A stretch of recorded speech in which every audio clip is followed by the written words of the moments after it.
there was a show called Live by Request on A&E, old cable channel there. And they would have everyone from Tony Bennett to the Bee Gees. One of my mentors he was a director. He really helped me get started. His name was Larry Jordan. And Larry directed some of them. And he said, Michael, I'll put up, because I still have my backstage pass, I'll put it up onto this video there. He says, Michael, he called me at like 11 in the morning. He says, Michael, I'm doing David Bowie Live by Request tonight, and I can get you in if you want to see it.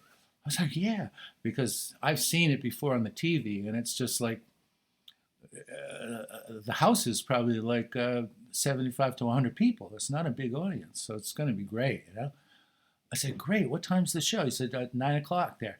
I said, all right, I'll be there at 8:30. He says, no, you have to come now. It was 11 in the morning. Now? Really?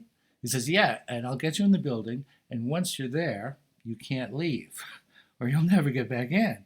So I get there at like noon, and I have to wait like 8 or 9 hours for the show. I forgot to bring food or anything. But it was probably the greatest 9 hours worth waiting for of my life, because they did a sound check, and there's no one in there in the room except me. I'm sitting there, and it was just amazing, And then Larry comes out and he says to me, I'm the only one in the audience. He says, hey, Michael. Now, this was in the early days of cell phones, kind of. I mean, they'd been around for a while, but they were still kind of novelty. You could make jokes about them. And it was a phone-in show. You figured the people are home, and they call up and say, David, can you do Rebel Rebel or something? And it was all on the telephone.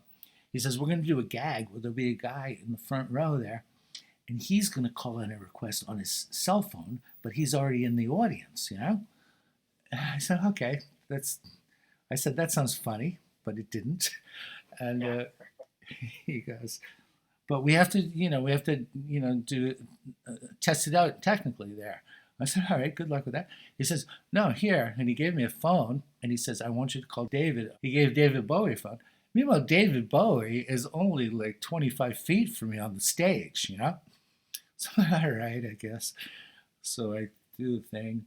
But Larry goes up to the stage. He says, David, that's Michael. This guy's going to call you. We want to test out a little gag here on the phone there.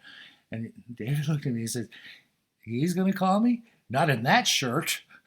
That's what he said. So I had to talk to him on the phone, right in front, right there. He's looking at me and talking to me, and I'm talking to him there. They did the show, as well as MTV's Unplugged. They did it at Sony Music Studios, which was in Manhattan on 54th and 10th on the west side.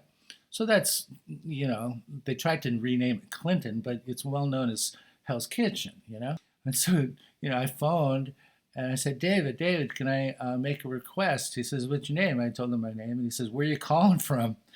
And I said, well, I guess I'm calling from Hell's Kitchen, And suddenly something sparked in his brain. He goes, he started talking to me like intimately. When I was a young boy, I'd read like a William Burroughs book or an Allen Ginsberg poem or something, and they would mention Hell's Kitchen there, and it always sparked a nerve inside me.